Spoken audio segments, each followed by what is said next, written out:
My name is Paul Taylor. I am a writer and director. Hey, I'm Alex Megaro, and I am the producer and editor on a film that we made together called Kiddo. We're so cute. I'm so glad y'all did it that way. That's awesome. We've known each other way too long. We lived together in college, so yeah, and after college, and yeah. Do you mind if I start there? Like, as far as like connecting points of teams, that's always something I'm curious about, how a team gets built. Friendship is an important way of doing it, but also getting to cast and get to meet people. Can you tell me about your team and this group of funky people you've known for the past decade plus? They are definitely funky. That's a very accurate way of describing them. Alex and I, so we met in college, and you know, we sort of just hit it off. We vibed really well. We had very similar interests. And over time, we just kept working together. He produced and edited my first feature, Driftwood. He then produced and edited my follow-up short, Succulent, and he did the same here now for Kiddo. And along the way, we were just like slowly casting or hiring people that we also vibed with, that also understood our sense of humor, or understood what we were trying to do, which is how we started working with Jocelyn, who has been in, Jocelyn Jensen. She has been in all of my films up to this point. And Frank is somebody that I met several years ago now, and I've always wanted to work with him as a director. So I've just been slowly pulling all of these people into my orbit and forcing them to work with me. That's something that I've always wanted, as like, just like growing up and watching even like, you know, Adam Sandler movies, and just seeing like the same recurring cast of people and like how much fun they were having, and they all seem to connect and like really love one another and understand, or they really got what they were doing. They just, everybody was just on the same page. You know, it's an Adam Sandler movie. I'm not trying to make it sound like these were like cerebral pieces of filmmaking, but the connection was there, and the connection is very important. So yeah, that's something that I've always strove to do over time. Happy Madison's been around, no doubt, 30 decades, yeah. 30 years now. Yeah, I mean, it's sort of incredible. And I think that leads to, it can lead to some really intimate filmmaking, personal projects. I think that kind of stuff really comes through on screen, you know. Long Island University, right? That's right. Oh, you did your homework. I did. Or you're psychic. Can you talk not only about Long Island, but you guys shoot in New York? New York's an important part, maybe not the only state or city or whatever, but like, you showcase that area you come from quite well. I'm curious, how important is Long Island, New York to you personally? Not important at all. In fact, I don't think I've ever shot anything on Long Island. So Driftwood was shot upstate New York. Part of it was on Long Island, just like shooting at the beach. Succulent we shot out in Los Angeles, and Kiddo was shot in Queens. Yeah, I've had a very contentious relationship with Long Island. That's where I was born in, well, I was born in Queens, but I was raised on Long Island, moved to Manhattan, and lived there for a bit. Strangely enough, I'm back on Long Island now because I had a kid. I needed more space. You know, families nearby to help.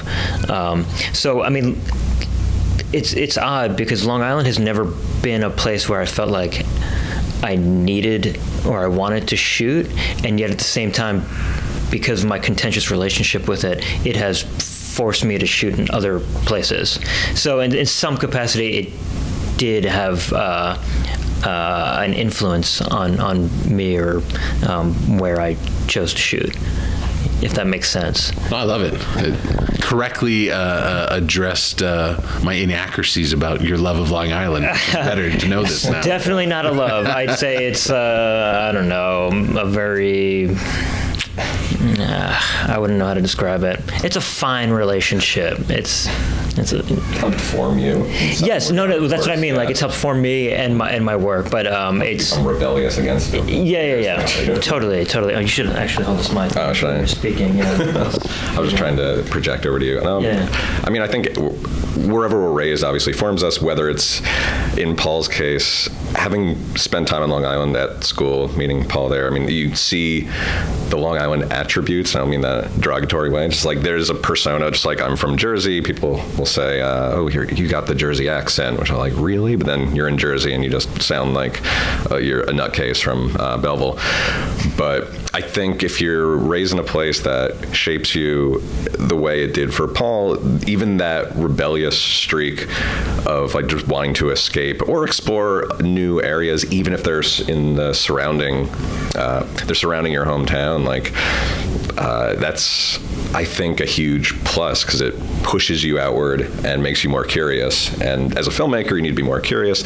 Making a film in a new location is, you're exploring with your cast and crew, but you're also just learning about the place. And, place is very central in these films. Speaking of place, how important is Wichita, Kansas to your work, and how has Tallgrass been an important fixture in that? Okay, well, I'll start because my answer is going to be very short compared to Alex's, I think. So my feature, Driftwood, screened here back in 2016. I was unable to attend, but it was awarded, the Excellence in Filmmaking Award, perhaps? I forget what it was. Excellence in the Art of Filmmaking. Yeah, right. Artistic Award. So that was really my first experience with Wichita, if you could even call it an experience, because I wasn't here for it, but I lived vicariously through Alex, who attended and represented the film, and Alex has been a fixture of Tallgrass ever since, it seems, and they can't really get rid of him. But I'll let him speak. Yeah, I've become the parasite of Tallgrass. I was here 2016 originally representing Driftwood and Paul, and I remember they printed up, we were in the Stubbornly Independent competition, and they printed up like baseball cards of the directors. So I had the Paul Taylor trading card in my lanyard and was carrying it around. I believe when the award was announced, there's a photo of me walking down holding up the card like a doofus, but kind of loved it because I had my buddy's face in my palm all the time.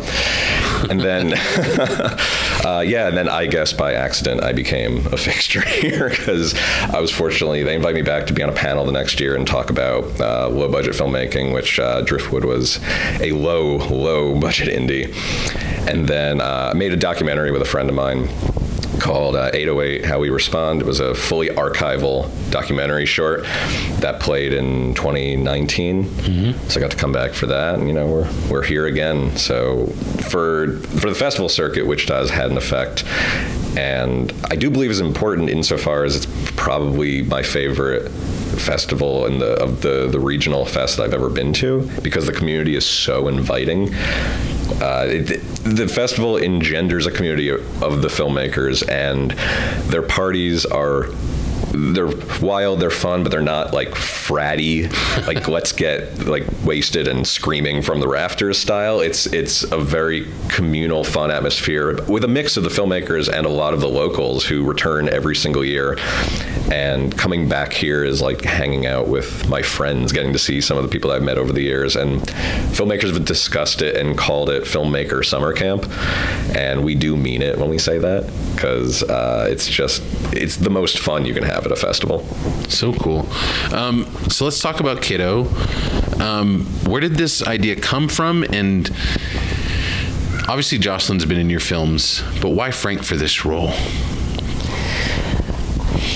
Like I said, I've wanted to work with Frank for a very long time. Frank is tremendously talented. He just also understands. He gets me. He enjoys the films that I've made previously.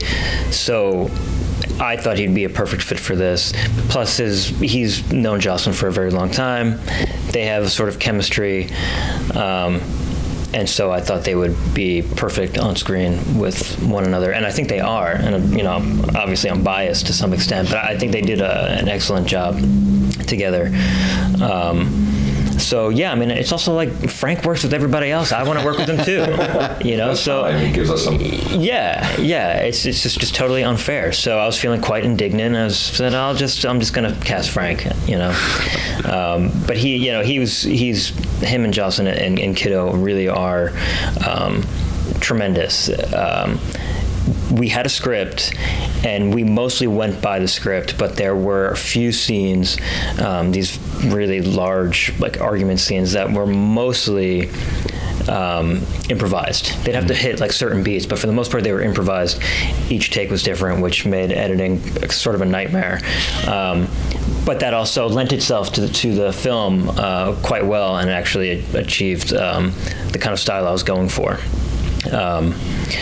But yes, the long and short of it is I just always want to work with Frank. He's really great. I was told to ask that question. No. Frank's feeding you all the questions. Yeah. I'm curious, as far as the title, was that always the title of the film?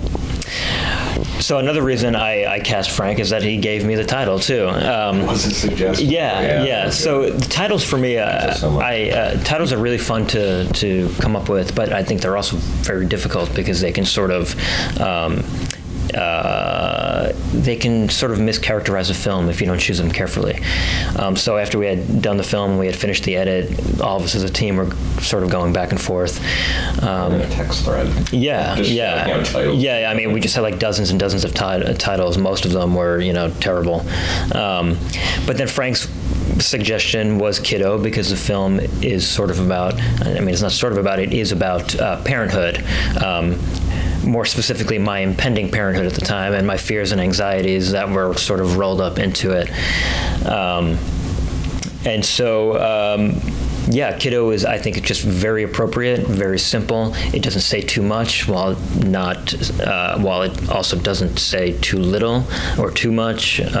So I think it's just like a perfect balance. You mentioned the edit was difficult.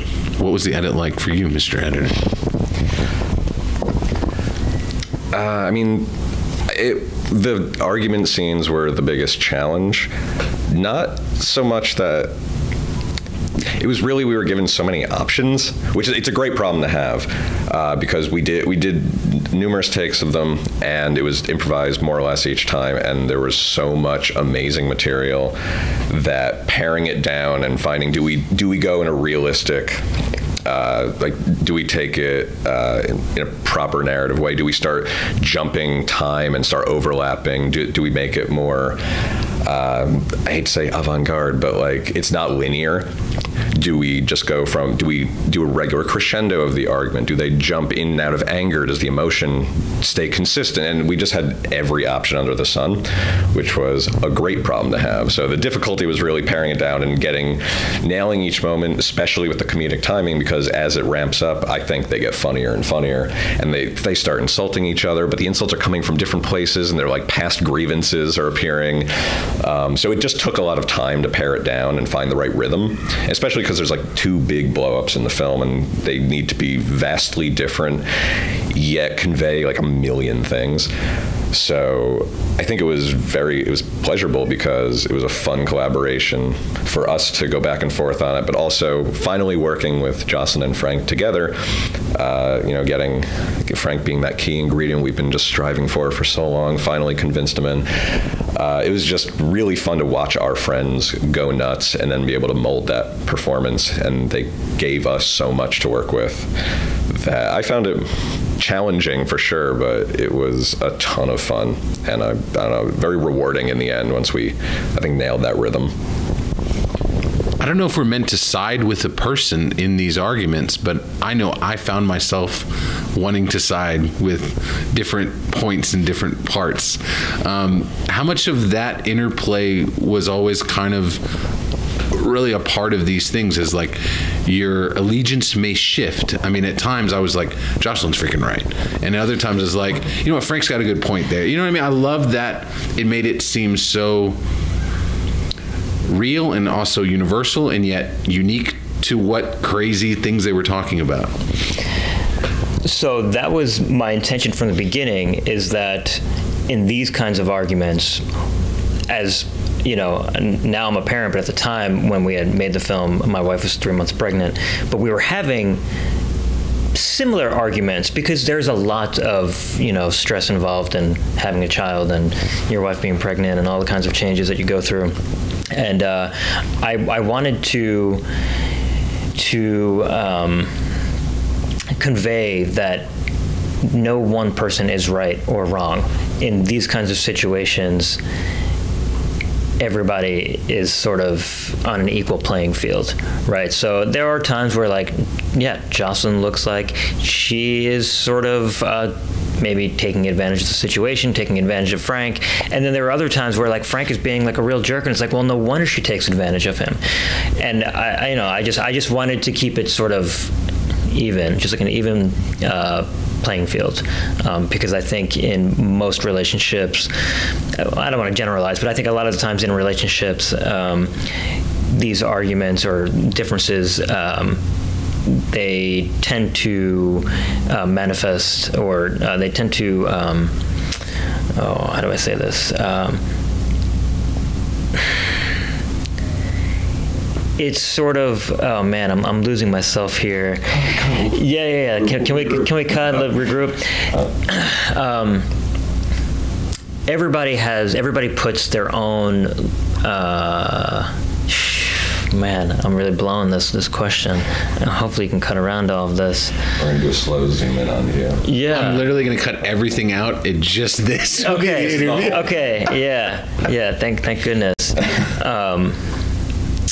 I have something to piggyback off you. Okay, so yeah, why don't you keep thinking about it? Actually, I do think it might be what you're getting at, but you can take a side of who's right, who's wrong in some of these arguments, but what I find fascinating and really well done about Paul's writing, and then how Frank and Jocelyn heightened it, is that all of it is them putting their own anxieties, not even necessarily about each other. It's just like, at one point, Frank is just very cruel and says something about Jocelyn being an opportunist in regard to the way they got their apartment, which is a ridiculous claim, but you can totally understand, okay, they're having some kind of economic anxiety, so that's playing into this, and they're being cruel to each other based on a lot of outside forces and understandable anxieties, both about parenthood and just life in the city.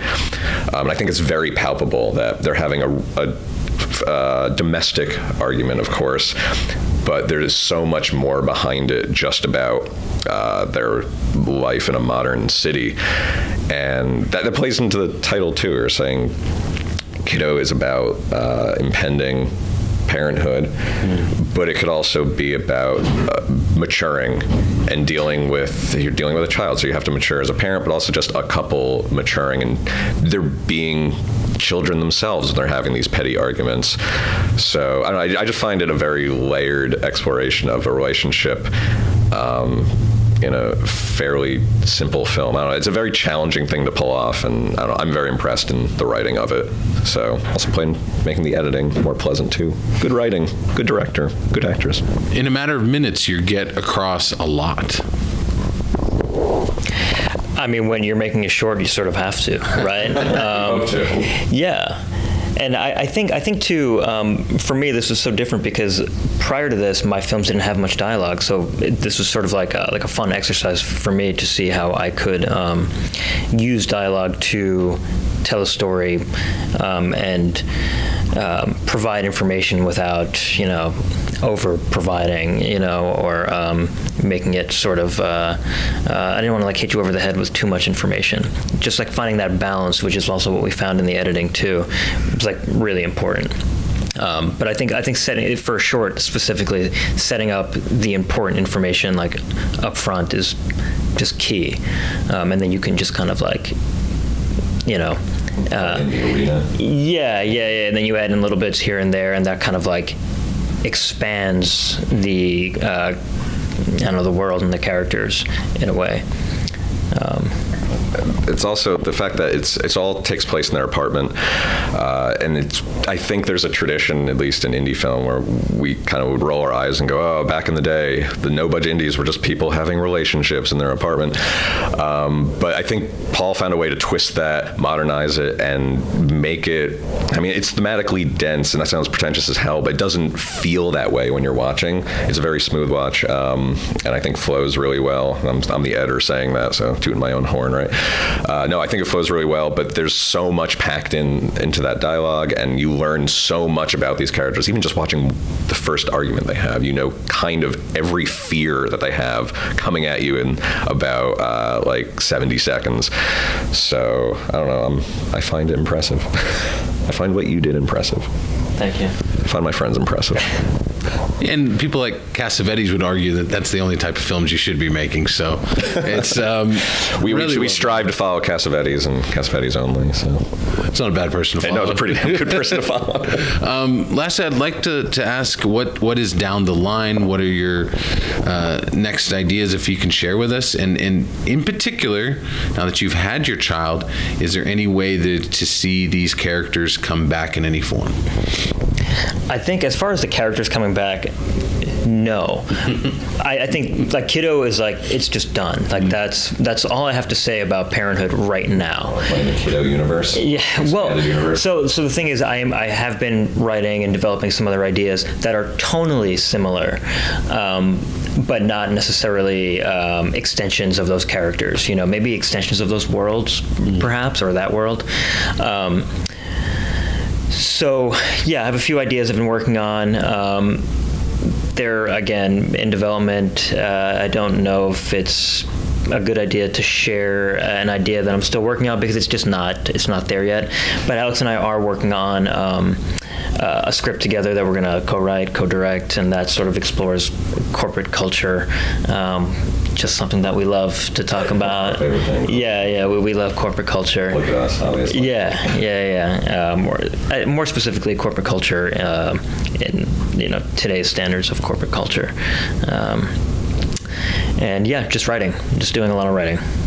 Alex? Yeah, I mean, any chance we get to make any project, especially if we can work with Joss and Frank, our friends. Filmmaking is so hard that why would you not want to just have your friends there?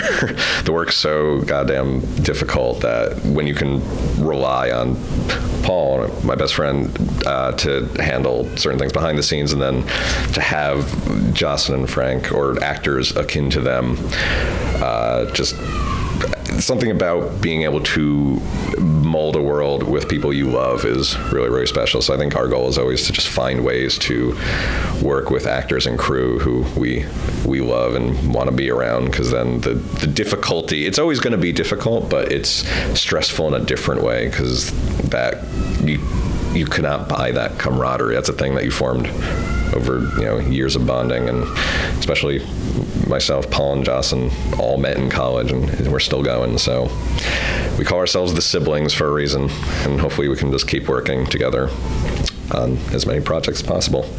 Yeah, if we're going to suffer making a film, it's fun. It's fun to suffer with people you love, to suffer together and commiserate. And if you're going to debase yourself to that level of being a filmmaker, debase your friends as well. Suffering's important. I love it. Guys, thanks for the chat. Thanks for bringing the film back to Tallgrass.